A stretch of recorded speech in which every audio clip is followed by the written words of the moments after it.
We have shared, the people we have met, the stupid things we've done together, and the lessons we've learned throughout our schooling life at Marcelin have moulded us into the men that we are today. Approaching a new period in our lives, it's fitting to look back and reminisce upon each year that we have shared together. We start from the very beginning, Year 7, the first day at Coogee. This was a day where we were not only harassed by the heat of the sun, the glare of the ocean, but we were also introduced to a new, formidable enemy, Mr. Daly's pink forehead. Year 7 was Harrison's motivational year to become the biggest unit in Sydney, inspired by his daily assaults at the hands of Lairdy, Cooper and Jack Ayub. During this year we witnessed some extraordinary acts of intelligence as Alex Foote decided to take on a footy post at training, coming off second best with a number of stitches in his head. We were also introduced to an unofficial UFC tournament in which Michael Laird took on a much older Jordan Strawberry Head Clemens in a Randwick back alley. This was also a year where we experienced the special, unique relationship Tom Kogan shared with his older brother Matt, who showed his undying love for him by forcing him to repetitively run the gauntlet. The highlight of Year 7 was undoubtedly our camp, at one of the loveliest places on earth, Camp Somerset. This is where we were for the first time exposed to some scary teachers. Most prominently Mr. Ross, who decided it would be necessary to bring along a pickaxe for the journey.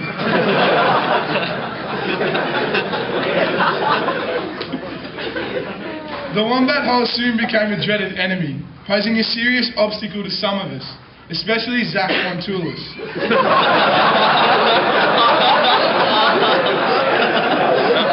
who was crying uncontrollably, got stuck inside. From scary, pitch-black games of Spotto to countless numbers of students hiding under overturned canoes, pretending to be dying, Camp Somerset truly initiated us into our places at Marcelin. But last of all, Year 7 was the year where we farewelled the self-named Fijian prince, Mr. Singh. His undying devotion to mathematics was sorely missed by all, as well as the numerous, never-ending stories about his son. Unfortunately, he was worn down by individuals such as Leon Blazic, who discovered Mr. Singh was allergic to deodorant and cunningly sprayed it all over the classroom desks. As he left us to move on to greater things in life, the Fijian prince enjoys his studentless days giving maths advice through the post. Marcelin was soon living up to its name. Year 7 was a truly enjoyable year, a catalyst for the years to come. Besides, things could only get better after having a gorilla / red-faced monkey / yeti as a year coordinator. Little did we know he'd be joining us again in 5 years' time. On a more serious note, I'd like to invite the 12-1 and 12-2 students to talk about their homerooms. Thank you.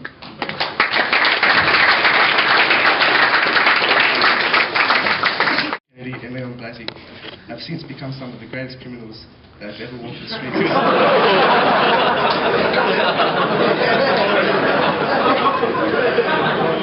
Some of Marcelin's finest young men. Oh, and we can't forget Jordan Black. 143 bad comments in 2 terms.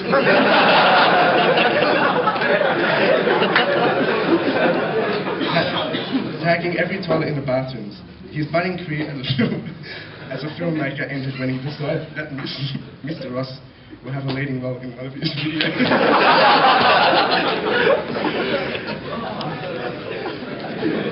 Which ultimately had him suspended. We also have to remember Mr. Ackerman's Fantastic 7 from that class of 86. Tony Asif, Jack Ayub, Marco Lopez, Luke Putakali, Tanuri Kerry, and Nick Squenchy and Jordan Black. These men could be called the kings of white cards, expertly returning them on the same day of issue to Mr. Ross, complete with a signature from their parents. Or what about Nick Squenchy's fascination with glove guns, a trend which soon ended after a Year 8 kid was nearly blinded. This was also the last year of Mr. Mahachi's reign over the woodwork rooms. Who can forget the day he decided to keep his entire woodwork class in for the whole of lunch until he found his lost blue pen?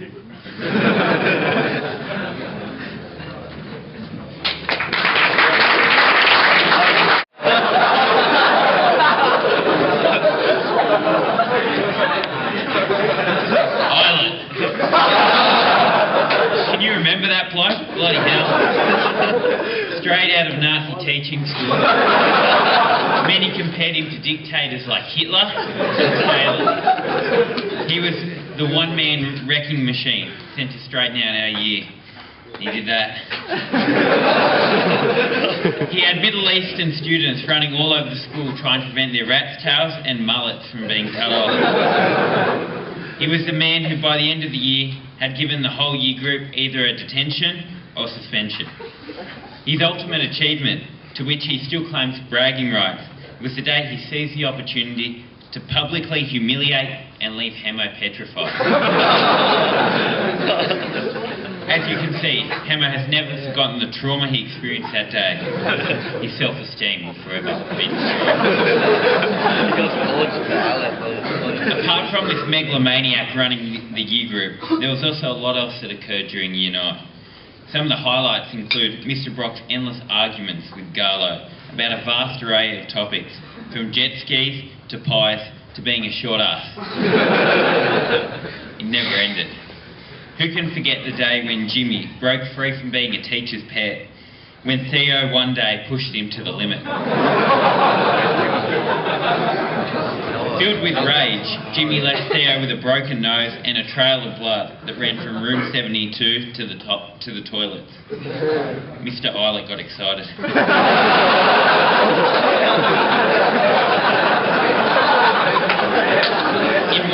In one of the lighter moments of the year, no one can forget the face of Ben Dowdle, when Marco asked him which hairdresser shaved the line across the front of him.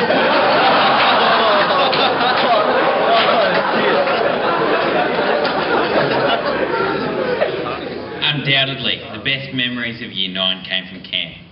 Once again, we travelled to that hellhole Somerset. This time, older and more mature. The camp had it all. It was a true test of endurance and strength as we trekked for kilometres every single day. For some, like Mr. Fitzgerald, his patience and tolerance were tested to the limit, and he was forced to spend a few days from his one true friend, Winfield Gold.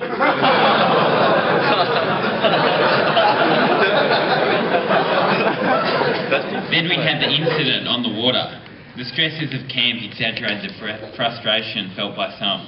Sadi and Asaf enjoyed splashing canoes the entire time, before an emotionally charged Francis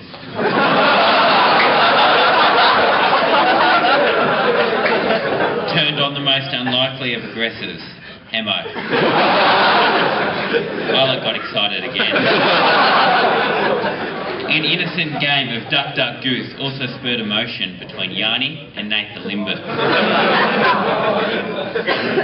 And the numerous Aussie vs Waltz wars, which abruptly ended when Daniel Moore decided he'd fly kick Nick Sardi in the head. Didn't we all enjoy that? The true highlight of the camp had to be the incident on the water where Mr. Kostelski decided he had enough. In a Mel Gibson-like tirade, he decided to project how much he hated the camp, the world, and life in general. Cheers.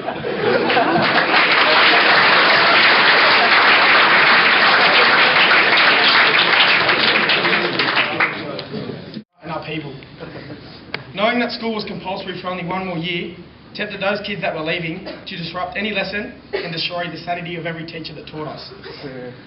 This year revolutionised the Yo Mama joke, with boys adopting time in schools that would erupt in an all-out war.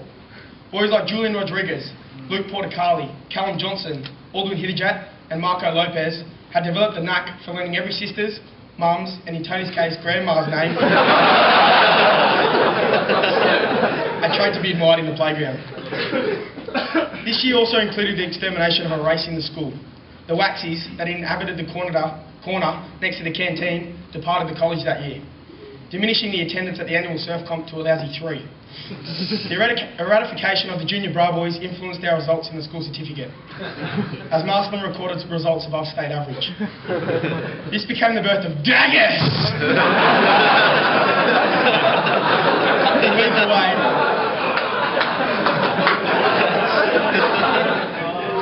Who leads the way by providing such a dedicated and committed example to study. This year also saw the birth of many memorable characters. Porter developed his skill in inciting pointless discussions on minor arguable facets in everyday life. His endless logic and love for social debates saw him become an unofficial debating powerhouse in the 10-2 homeroom, battling a similarly strong-minded and big-headed individual, Callum Johnson.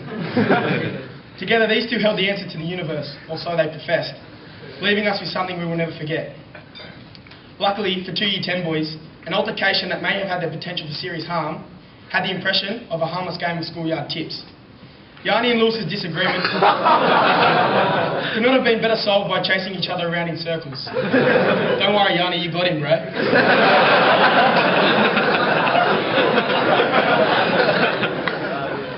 Last but not least, in Year 10 we managed to bid farewell to those leaving through the Year 10 formal. And what a formal it was. The girls' toilets weren't the only thing smoking, as the dance floor became a public platform for those who don't often appeal to the spotlight and to really show their true colours. If you thought the dance floor couldn't get any hotter, Mark Liang brought the heat. Through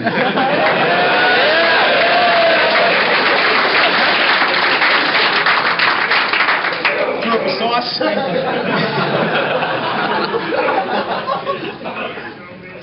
and coordinated set of dance moves that had all the ladies interested.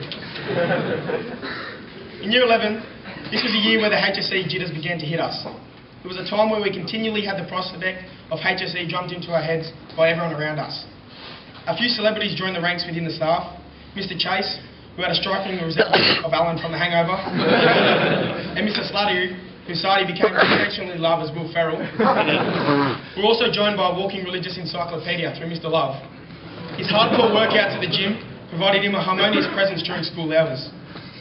This was also a year where we saw a number of students leave our ranks to pursue their careers in search of fame and glory. This is personified by Nicholas Manduka.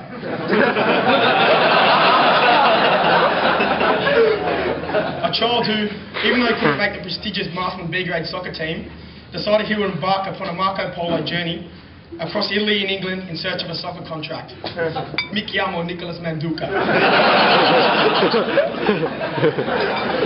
As the HSE drew nearer, our entire form began to hone our academic skills. We need to look no further than a contentious debate which occurred in the 11-1 classroom. After a debate began around surrounding the foundation of our school emerged, Yanni decided to ask, did Marsden and Champagne build the school? To which his fellow Greek philosopher Theo Georgios replied, bricks weren't invented then, you idiot.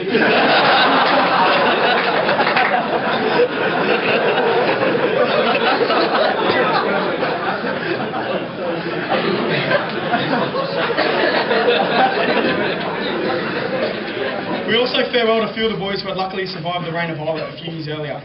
Jason Rodriguez decided he would move to St. Spiridon, embarking on his quest to find hot Greek chicks. Liam Miller also chose to leave the school to become a professional smoker. He still managed to run the gauntlet one last time before he left. The departure of Jack Davis left a void in the heart of Seamus, Clark, Watts, Nat and Hamo, who fell into a short spiral of depression without their Scottish chav keeping them company. The highlight of Year 11 would definitely be the emergence of one of the softest bodybuilders on the planet, Harrison Baldwin. More like his dad, famous Facebook model Big Shorty B, he has become undoubtedly the largest figure within our group, literally. His dedication to daily gym sessions is something that keeps his rage to a minimum, welcomed by our year group. Yet sometimes it is unleashed on unsuspecting juniors in the school. No matter how hard he tries to act tough, we all know he couldn't hurt a fly, or in recent times, a gecko.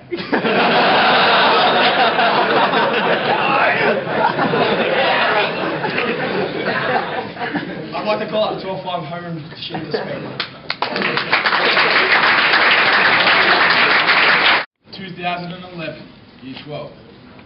Began under the guidance of Mr. Daly, who now had more hair on his hands and less on his head. We've experienced a 5-star cracker of a year, filled with all sorts of memories. Discipline and the HSC were things that were continually reiterated by both the often too nice Mr. Anderson and our mate Dales. Every homeroom daily would have all the hairy ethnic boys with their collars up, frantically trying to avoid the half an hour wasted shaving the forests off their faces, especially with the deadly razors, which would, quote, strip paint off walls. In talking about stripping paint off walls, we can look no further than Ethan, who after his escapades in Bali, returned to school with half his face intact.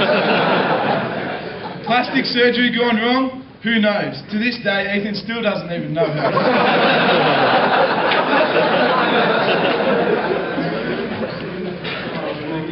As we approached the HSC, a lot of us knuckled down and began to start working hard.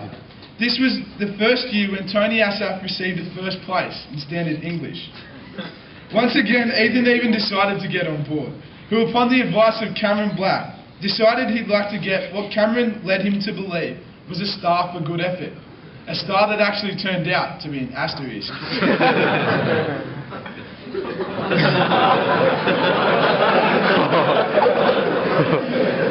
Apart from the HSC, some boys began to progress in their outside careers, such as Jordan Rubio, Ed Phillips and Sam Turner's revolutionary DJing company. Their greatest party so far being a crankin' bar mitzvah held a few months ago. This year's additionally been one of immense sporting success. We've brought home a variety of trophies across many sports, culminating with the A-grade soccer, bringing home the title for the first time in a long time, even though soccer really isn't a sport. The highlight of the sporting year would definitely lie within the B-grade league's extra time grand final win against Lewisham, half the team being Asaf's cousins. From Lady's reaction to the Lewisham crowd to an effort that included the whole team on the field at once, including man of the match, Dimitri El-Khoury. This game had it all. Away from the sporting field, many of us began to turn 18. With this age and often IDs which somehow showed us to be a few years older than what we were, many started to hit Sydney's night spots. Who could forget Josh Cogan's first night out? As Nordo would happily point out, Josh received his first ever piece of clothing that wasn't a hand-me-down.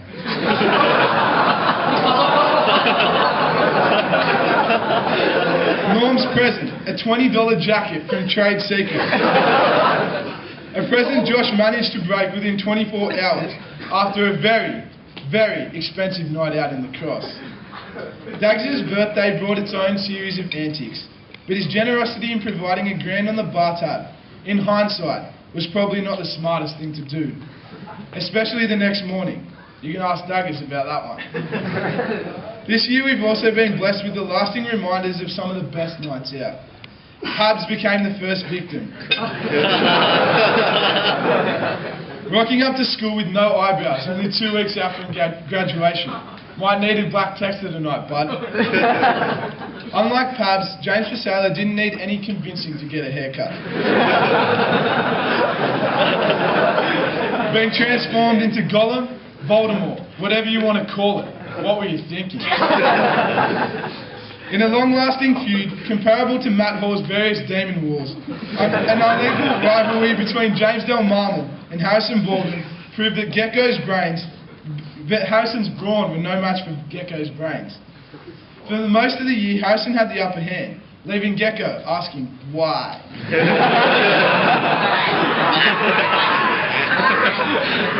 But at the end of the day, Big Gecko got his revenge, laughing at Harrison after he was recently pushed through a pane of glass and started acting as though he'd been shot. We can't forget one person who's made our recesses and lunchtimes so enjoyable. His emotional passion has seen a multitude of feuds over the years, including run-ins with Stefan, Oscar, Laddie, Nordo and Garlo. Our sports captain, Lars, definitely knows how to make us laugh. Especially during those sports announcements that just never, ever, ever came. Over the past 6 years of school, there's always been that kid who makes everyone laugh. Often outrageous, he even manages to bring a smile to Salisbury's face on occasions. Not Jason, Melissa or Ashley, but Cameron Black. He is a cult hero, the first ever student at Marsland to be counselled by Mrs. Caneen for gambling, texting and eating addictions at the same time. priding himself on eating a minimum of 2 curly whirlies each economics lesson without Mr. Leary noticing, the Candy Man can is in one word. Camo was appointed Anselm House Captain for 2011 and with the added leadership responsibility set about being a little more politically correct. But that didn't really work for him. This was a man who upon releasing gas in the prayer room was told by Mr. Finneran, "You know God just saw what you did." To which Cameron replied, "I bloody hope he didn't smell it."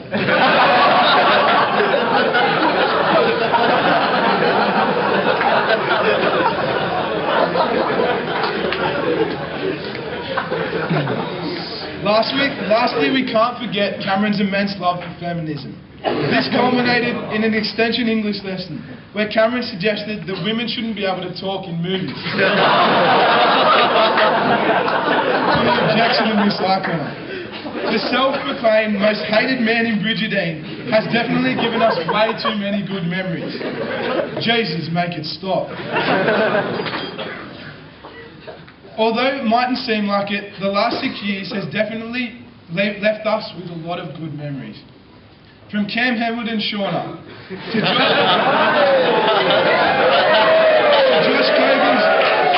to Josh Kogan's unusual taste for smoked oysters, to Haritzos's expert impersonations. This year group has had it all. We've come a long way from being irresponsible, ungrateful, barbaric idiots to be moulded into the fine young men Marcelin prides itself upon developing. To all the teachers, we often haven't been the easiest year group to deal with. We thank you for putting up with us. We must not forget the most significant figure who has helped shape our lives during this period, Mr. Paul Daly. Apart from your dry humour, it would be fair to say that you've been the best year coordinator and mate that any of us could have ever wished for this year. Fittingly, our year coordinator in both Year 7 and 12, at the commencement and end of our schooling lives, you have always been there for us, influencing and guiding us to become the men of Marcelin that we are today. So would you please come forward to accept a token of our appreciation for your endless sacrifices and continual effort throughout our time at the college.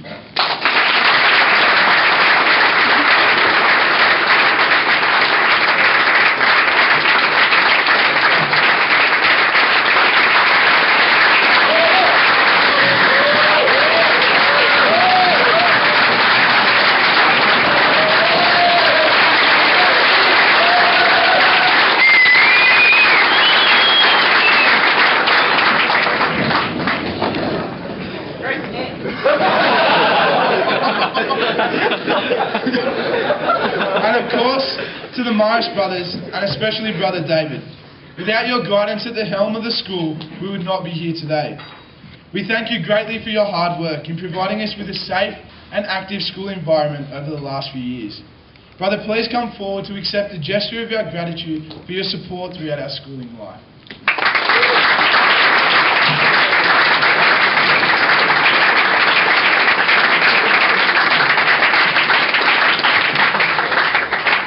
On behalf of Jackson, John and the entire leadership team, we would like to express how much of an honour it truly was to lead such a talented and enjoyable group of young men. Thanks for all the memories. Thanks for the journey. In whatever path that God decides to lead you in the future, we wish you the greatest happiness and success.